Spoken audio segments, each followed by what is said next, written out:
우리 렘넌트를 키우고 있는 부모님들은 우리 렘넌트들에게 대단한 것을 가르치거나 혹은 교육을 하려고 생각하지 마시고 가장 기본적인 신앙의 원리를 가르치고 실천하도록 하면 됩니다.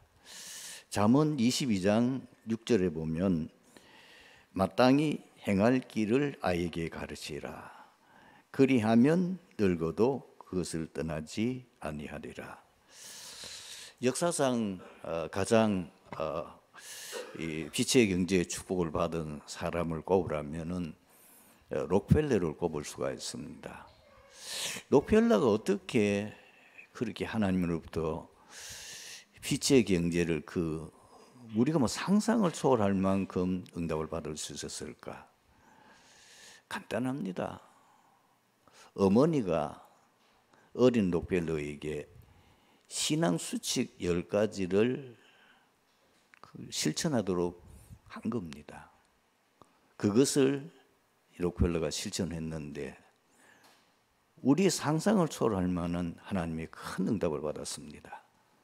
그 록펠러에게 실천하도록 한 그 내용은 우리가 너무나 잘 알고 있는 가장 기본적인 신앙의 원리들입니다. 그리고 존 워너 메이커의 얘기를 이렇게 여러분들이 들어보시고 또 그 책을 읽어보신 분도 있고 또 반드시 우리는 그 책을 우리 후대들에게 함께 읽으면서 포럼을 하는 것은 참 좋습니다. 사실 존 워너 메이커의 중심을 보게 되면은 오직 하나님 중심이에요. 오직 교회 중심입니다.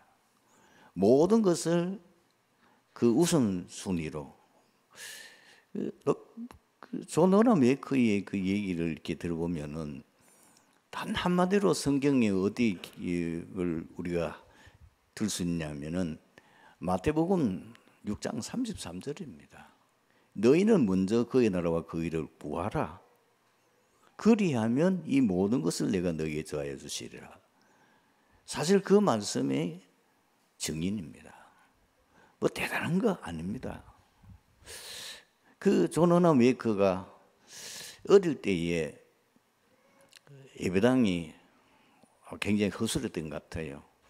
그리고 비만 오면은 그 예배당 들어가는 길이 물이 흥건해가지고 굉장히 들어가는 게 불편했어요.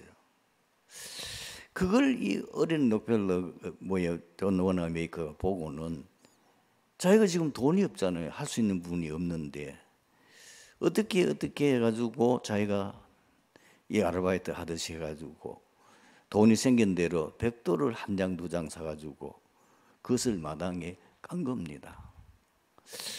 목사님이 가만 보니까 누가 하는지는 모르겠는데 그 마당에 벽돌을 하나하나 깔아가지고 그 비가 오면은 늘 진창이 돼가지고 성도들이 교회 온 뒤에 굉장히 불편한 거예요. 도대체 이걸 누가 하고 있는가? 목사님 너무 궁금하잖아요. 그래가지고 새벽 기도를 마치고 난 이후에 몰래 숨어서 봤어요. 조그마한 주일학생 존 워너 메이커가 벽돌을 거기에 싣고 와가지고는 하나씩 두 장 까는 거예요.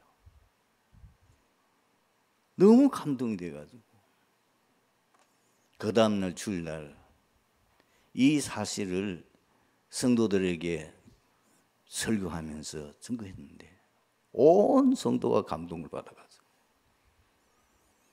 예배당 뜯고 완전히 세배당을 멋지게 건축하게 되었다는 그런 일화도 있습니다. 대단한 거 아닙니다. 그러나 그 중심을 하나님이 보신다는 것이죠. 그래서 우리는 사실 우리 렘넌트 교육은 대학 때부터 해야 됩니다. 여러분들이 많은 요즘 유튜브라든 이런 방송들이 소식들이 들려지니까 음악을 가르치지 않았는데 아이가 클래식만 나오면은 지휘를 하는데 너무나 박자를 정확하게 알고 지휘를 하는 거예요. 알고 보니까 그 어머니가 음악을 참 좋아해요. 특히 클래식을 좋아해요. 그 음악을 전공했는지는 모르겠습니다만, 그래서 이 아이를 가지고 10달 내내 클래식 음악을 계속 들은 거예요. 그런 들은 그 아이가 태어났는데 그 아이가 그렇게 하는 거예요. 태아 때 저게 뭘 알겠느냐? 아닙니다. 태아 때 들어간 것은 정말 영원합니다. 그것이 그 아이 속에 그대로 각인되어 있는 거예요. 이만큼 중요하다고 말이죠. 그래서 우리 렘넌트들에게는 개인적인 영적 생활을 어릴 때부터 쉽게 그리고 정확하게 가르쳐야 되는데, 가장 먼저 해야 될 게 뭐죠? 복음입니다. 아이가 어릴 때의 복음을 깨달았다. 그 복음을 정말 이해했다. 그 복음이 그 속에 각인되면은 끝입니다.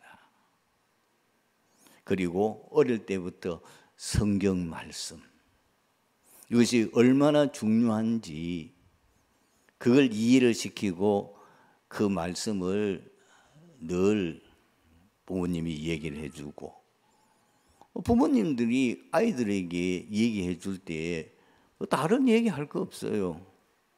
사실 부모님이 조금만 성경에 대한 지식을 가지면은 그 아이들에게 구약 성경에 나오는 이 족장들 얘기라든지 출애굽 사건이라든지 얼마든지 재미있게 아이들에게 얘기해 줄 내용들이 많이 있습니다. 그리고 예수님께서 이 땅에 오셔서 그리고 십자가에 부활하신 그 사건들도 부모님들이 조금만 마음 가지고 기도하고 그걸 얘기하면은 너무 쉽게 성경의 내용들을 흐름을 가지고 아이들에게 말해줄 수 있고, 중요한 성경 구절 같은 경우에는 그거를 얘기하면서 그것을 함께 계속 읽고 암송도 하고, 어릴 때부터 기도 생활하는 것, 부모가 본을 보이면서 아이가 아직까지 기도를 어떻게 해야 될지 잘 모르니까 기도문도 적어주고 그것을 함께 읽으며, 사실 기도문 적어주는 거는요 아이들에게 글자 가르치는 거 아닙니까? 아이들이 그 기도문을 크게 써가지고 같이 읽으면은 자기도 모르게 글자를 알게 되잖아요. 그리고 성경을 같이 이렇게 한자 한자 집어가면서 중요한 구절을 얘기하면은 특별하게 무슨 가르치지 않아도 한글을 금방 익힐 수가 있습니다. 이렇게 해서 아이들 속에 어릴 때부터 자연스럽게 뭐죠? 개인의 영적 생활이 되어질 수 있도록, 그리고 우리의 삶이 전도요 선교인 것을 얘기를 해주는 거예요. 왜 그렇게 되어지는지, 성경에 나오는 많은 이스라엘 백성들이 왜 7번이나 재앙을 당했는지, 이런 세상에 왜 어려움이 오는지, 그 아이가 알아들 수 있는 만큼 자꾸자꾸 더 이제 세밀하게 얘기해 주면 되겠죠. 그리고 교회 생활 어릴 때부터 아이들에게 제대로 가르쳐야 됩니다. 공예배의 중요성. 록펠러라든지 존 워너웨이크 같은 경우에는 어머니가 아예 11조 드린 것을 가르쳤잖아요. 용돈 주고 그 중에 10분의 1을 이것은 11조다. 하나님 앞에 드려야 된다. 주일 헌금 드려야 된다.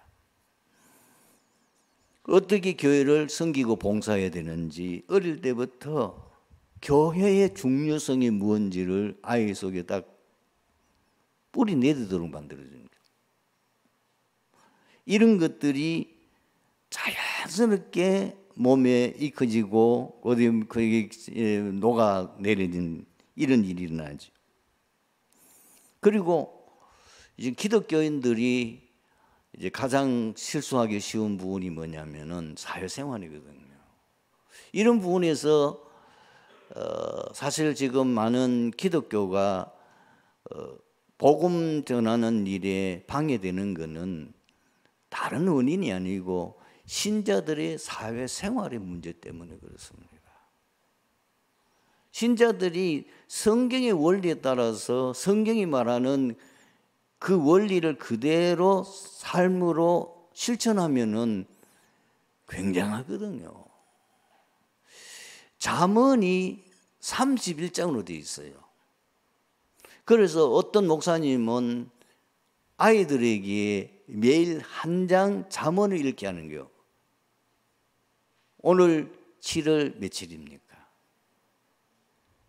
오늘 7월 17일이다. 그러면 잠언 17장을 읽게. 18일은 18장. 보통 이제 30일 아니면 31일 있죠. 이렇게 잠언을 매일마다 한 장씩 읽게 하는데 잠언의 특징이 뭐냐면은 그리스도인들이 세상에서 사회생활을 어떻게 해야 되는지에 대한 아주 삶의 구체적이고 은혜로운 지혜로운 말씀이 그대로 기록되어 있습니다. 물론 개인적인 생활에 대한 것도 나오지만은 너무너무 아주 귀하고 중요합니다. 그것 보면은 어른들을 공경해라, 부모님을 공경해라 할 필요가 어떻게 섬겨야 되는지 그 잠언서에 다 나와 있습니다.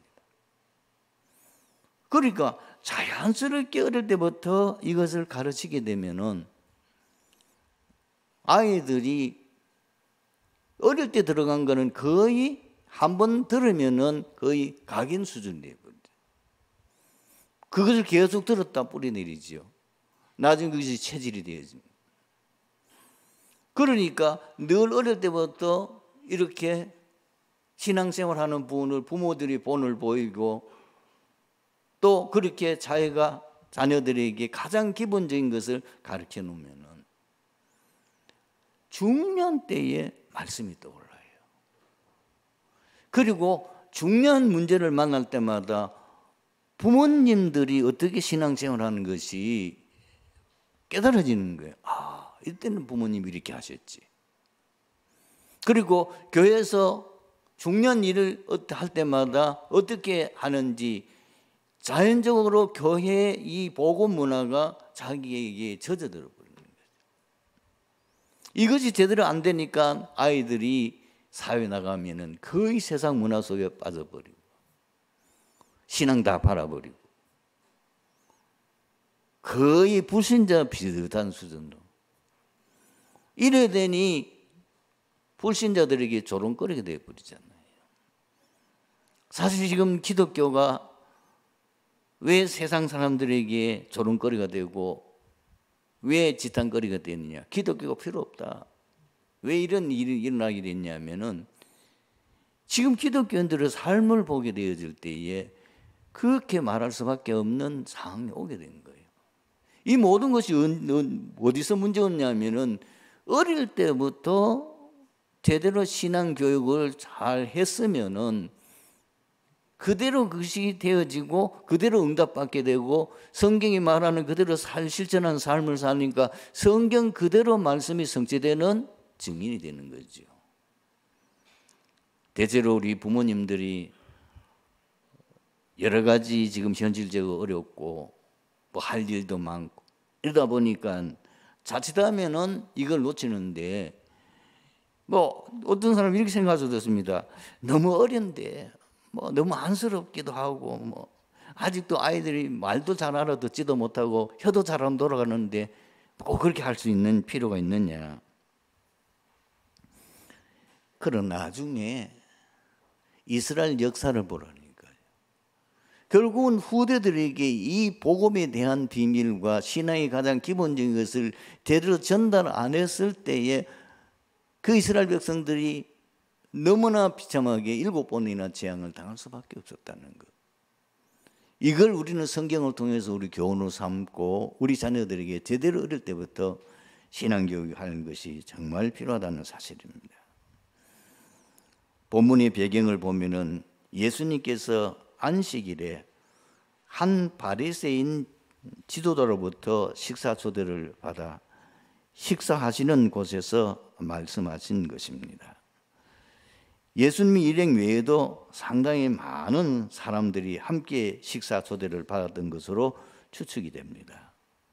예수님께서 비유하신 큰 잔치는 구원받은 성도들이 천국에서 하나님과 함께 영원히 기쁨과 즐거움을 누리는 상황을 잔치로 비유한 것이라고 할 수 있습니다. 나가서 주님 재림 후 어린 양의 혼인 잔치를 염두에 둔 비유라고도 할 수 있습니다. 놀라운 것은 천국 잔치에 참여할 수 있는 사람은 세상적인 특별한 자격과 조건이 없다는 겁니다. 초청에 응하기만 하면 된다는 것입니다. 오늘 우리는 천국 잔치의 이 비유를 통해서 주님께서 우리에게 전달하고자 하는 중요한 비밀이 무엇입니까? 천국 잔치에 참여하는 자는 소수라는 겁니다. 성경은 반복해서 말씀하고 있습니다. 마태복음 13장 10 거기에 씨 뿌리는 비유를 보게 되면은 씨를 뿌리는데 길가에도 떨어지고 돌밭에도 떨어지고 가시덤불에 떨어지고 옥토에 떨어졌는데 결국은 제대로 열매를 맺는 것은 옥토에 떨어진 씨만 열매를 맺습니다. 그리고 또 가라지 비유가 무엇입니까? 밭에다가 곡식을 뿌렸는데 거기에 가라지가 나는 거예요. 왜 가라지가 났는지 아무도 모릅니다. 거기서 뭐라고 얘기합니까? 원수들이 그렇게 했구나. 오늘 이 교회의 모습입니다. 교회는 신자만 모인 게 아니에요. 곡식만 있는 게 아니에요. 가라지도 있을 수 있다.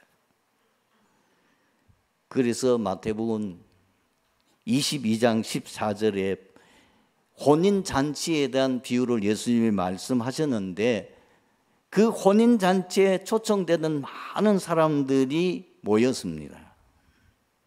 그러나 그 중에 예복을 입지 않고 참석한 사람이 있었어요. 결국은 쫓겨나게 되죠. 그러면서 예수님께서 뭐라고 말씀하십니까?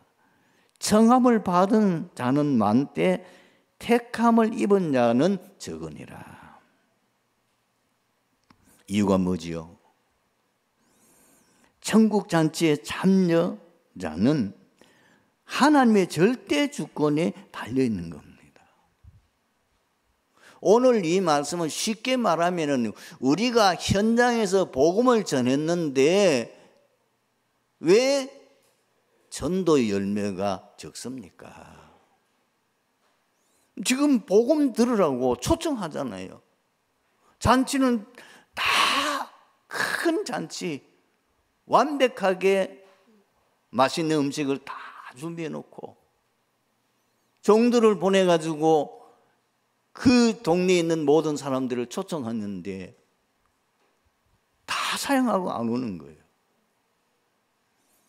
두 번째 이제는 또 종들을 보내가지고 초청하는데 그 사람들은 원래 초청한 사람들이 아니에요.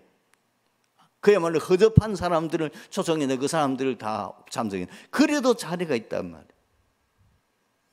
이래가지고 어떻게 합니까? 이 자리 채워라.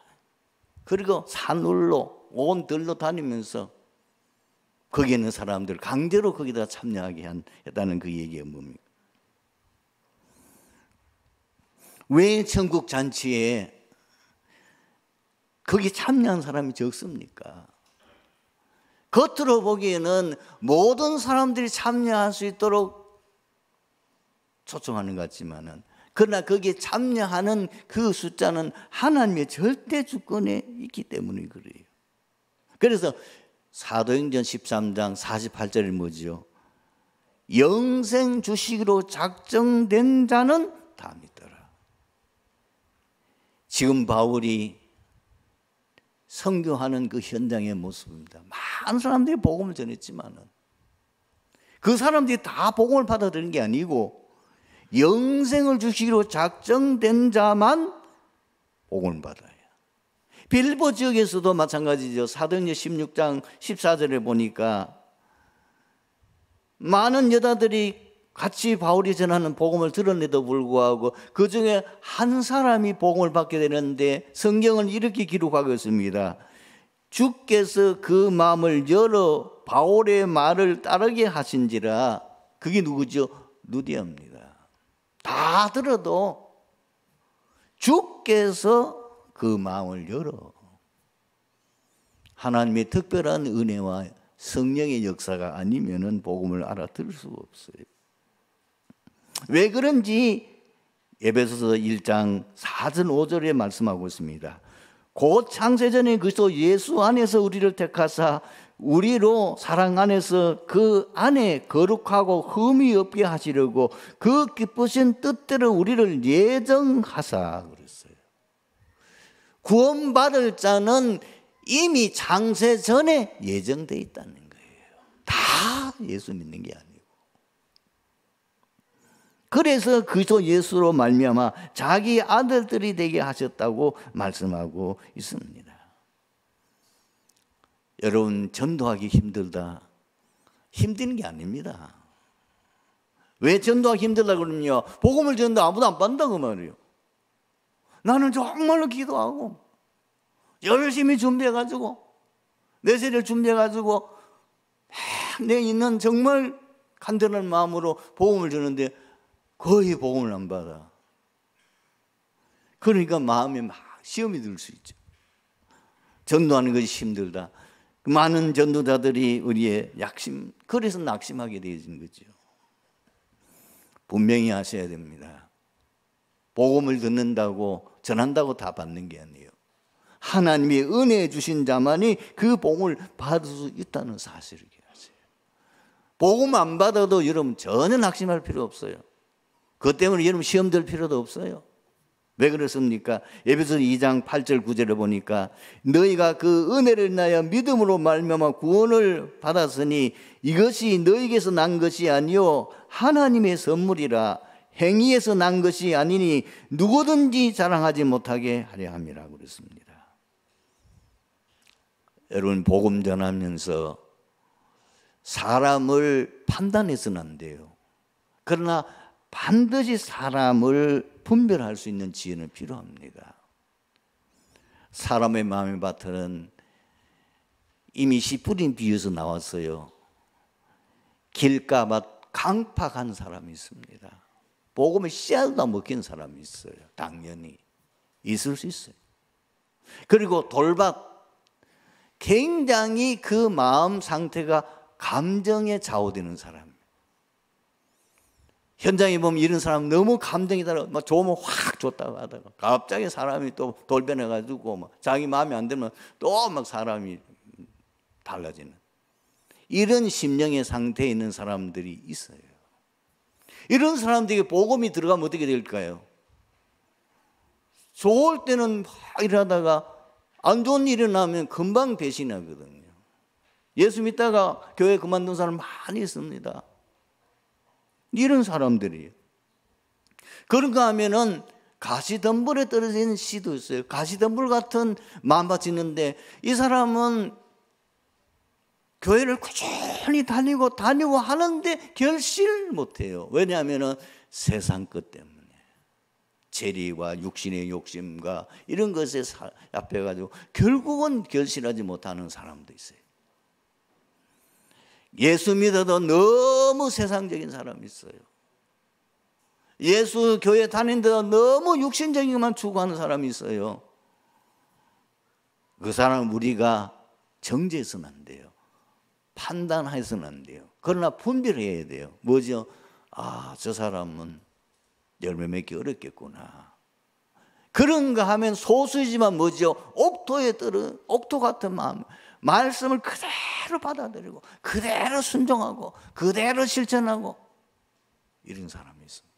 이런 사람에게는 많은 열매가 맺힐 수 있지요.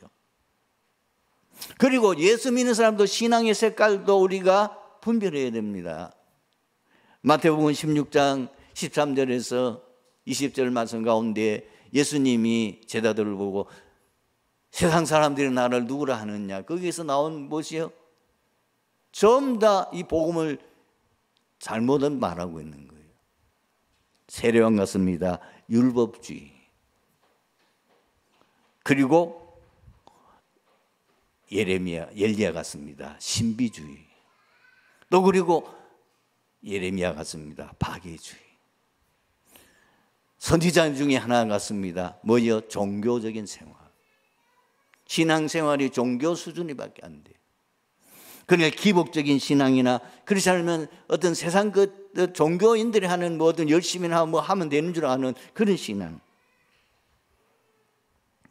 정말 우리가 바라는 거 뭐예요? 전도 제자입니다.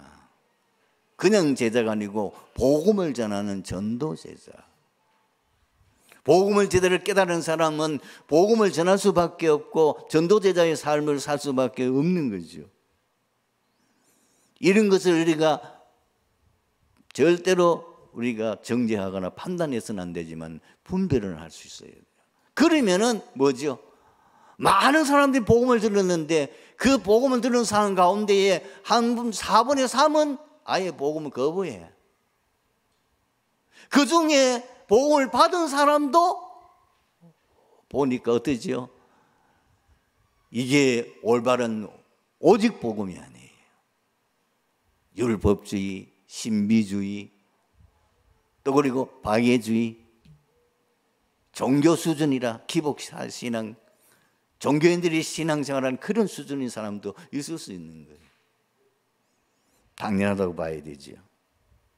두 번째로 천국 잔치 참여자는 유능한 자보다 연약한 자나 그리고 소외된 자가 주류를 이루고 있어요. 이 주인이 잔치를 준비해 놓고 종들을 보내가지고 초청한 사람들은 아주 그 마을에서 아주 말하면 유지고 그 모든 사람들이 존경받는 사람들이에요. 하나도 안 와. 여러분 하셔야 됩니다. 왜 교회 다니는 사람들은 좀 그렇습니까? 성경이 말하고 있어요. 교회 다니는 사람들은 좀 훌륭한 사람, 뭐 대통령, 그렇지 않으면 장관, 그리고 뭐 성공한 세상에 성공한 사람들이 교회 많이 오게 되면은 교회가 금방 부흥되어지고 그렇게 되면은 교회가 굉장히 큰 역사를 이룰 건데 왜 그런 사람들 오지 않고 이상하게 찌들이만 옵니까? 이상하게 교회에는 영적 문제 있는 사람, 정신 문제 있는 사람, 병든 사람, 가난한 사람 왜 이런 사람들이 옵니까? 그게 정상이에요. 고린도전서 1장 26절 29절에 이렇게 말씀하고 있습니다. 형제들아 너희를 부르심을 보라. 육체를 따라 지혜는 자가 많지 아니하며 능한 자가 많지 아니하며 문벌 좋은 자가 많지 아니하도다. 왜 그러냐? 이는 아무 육체도 하나님 앞에서 자랑하지 못하게 하려 하심이라. 고린도전서 1장 18절 10에서 25절도 마찬가지입니다. 십자가의 도가 멸망하는 자들에게는 왜 그러냐? 미련하게 보이는 거예요. 말도 안 되는 소리라. 뭐 예수 믿으면 구원받아, 예수 믿으면 모든 죄 사함 받아, 말도 안 되는 거예요. 이 사람들 보기에는. 그러나 구원을 받는 우리에게는 하나님의 능력이라. 그러면서 뭐라고 말합니까? 하나님의 어리석음이 사람보다 지혜롭고 하나님의 약하심이 사람보다 강하니라. 예수님이 전도하는 현장에도 마태복음 11장 4절 5절에 기록이 되어 있잖아요. 지금 예수님 복음 전하는 사람들이 어떤 사람들이 모여듭니까? 어떤 사람들의 복음이 증거되었습니까? 맹인들이 보며 못 걷는 사람이 걸으며 나병 환자가 깨끗함을 받으며 못 듣는 사람이 들으며 죽은 자들이 살아나며 가난한 자들에게 복음이 전파된다 하라. 초대교회도 마찬가지입니다. 사도행전 1장 11절에 주의 천사가 나타나서 거기에 모여든 지금 감람원에 모여 있는 그 사람을 보고 뭐라고 합니까? 갈릴리 사람들아. 이 말은 뭐야? 이 촌놈들아 그 말이야. 별 볼 일 없는 사람들이에요. 예루살렘에 삐까벙쩍한 그런 사람들이 몰려있으니까 아주 유능한 사람 모인 게 아니고, 예수님이 지금 마지막 부활 승천하는 그 직전에 모여든 120명의 그 제자들이 어떤 사람이야? 갈릴리 출신이란 말이에요. 뭘 말합니까? 천국 잔치에 참여한 사람은 세상적으로 볼 때 유능한 사람이 아니에요. 연약하고 소외된 사람들이 모여들, 교회에 그런 사람들이 모여들 거예요. 그걸 말씀하고 있는 거예요. 얼마나 어려웠던지 그 초대교회에 모이는 경제 공동체를 이룰 수밖에 없어요. 너무 약하고 어려운 사람들이 많이 있으니까 돈 있는 사람들이 자기의 돈을 이 헌금을 하게 되고, 심지어 밭을 팔고 자기 재산을 팔아내면은 그걸 가지고 어려운 사람들 다 도와줍니다. 세 번째입니다. 천국 잔치의 참여의 대상은 237 나라 5천 종족이에요. 여기 23절에 뭐라고 기록하고 있습니까? 강제로 그러잖아요. 그렇죠? 오늘 23절에 뭘 말합니까? 주인이 종에게 이르되 길과 산울 다리로 나가서 사람들을 강건하여 따라가 내 집을 채우라. 예수님께서 부활 승천하시기 전에 부활하신 후에 제자들에게 주신 메시지가 무엇입니까? 너희는 모든 족속으로 제자 삼아라. 마가복음에는 온 천하에 다니며 만민에게 복음을 전파하라. 승천 전에 주신 메시지가 무엇입니까? 오직 성령이 너희에게 너희가 권능을 받고 예루살렘과 온 유대와 사마리아와 땅끝까지 이르러 내 증인이 되리라. 그래서 이 빌립 집사가 이 말씀 따라 사마리아에 가서 복음을 전했고, 그 가운데 생각지도 않게 저 에티오피아 내시에게 복음이 증거되는 역사가 일어나고, 직접 아나니아를 통해서 바울을 부르실 때에 앞으로 바울이 어떤 일을 할 사람인지 주님이 직접 말씀하셨어요. 이 사람은 내 이름을 이방인과 임금들과 유대인에게 전하기 위한 나의 택한 그릇이라고 말씀하고 있습니다. 환난을 당해서 안디옥 교회가 세워졌습니다. 그리고 이 비밀을 깨달은 바울은 에베소 지역에 큰 전도의 역사가 일어났을 때에 그가 뭘 말합니까? 로마도 보아야 하리라. 놀라운 거는요, 237 나라 5천 종족 모든 족속들에게 복음이 전파되는 이 언약은 이미 아브라함에게 주셨던 거예요. 창세기 12장 3절에 보면은 천하 만민이 너로 말미암아 복을 받을 것이라.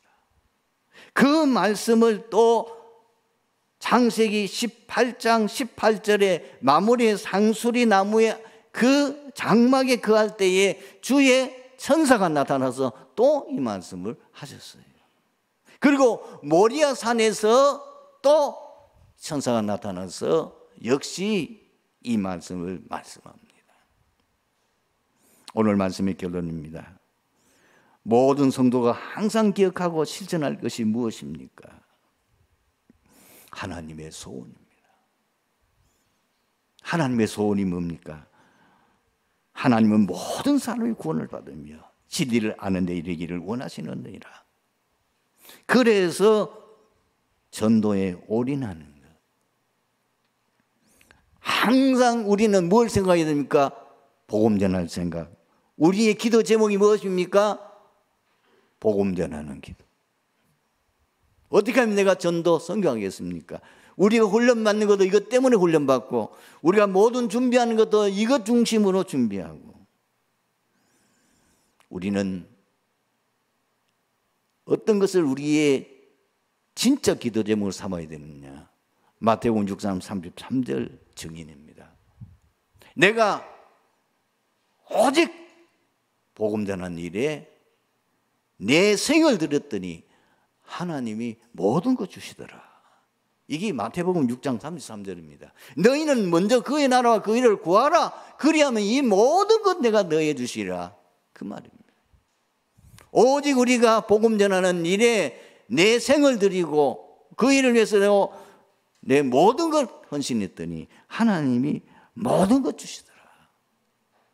모든 사람을 살리는 증인, 재앙 막는 증인, 말씀이 성취되는 그 증인, 이번 주간에 이 축복을 받게 되기를 주님으로 축원합니다. 아버지 하나님 은혜 감사합니다. 오늘 말씀을 통해서 우리 모든 성도들이 최고의 응답받는 한 주간이 되어지게 하여 주시옵소서. 예수 그리스도 이름으로 기도하옵나이다. 아멘.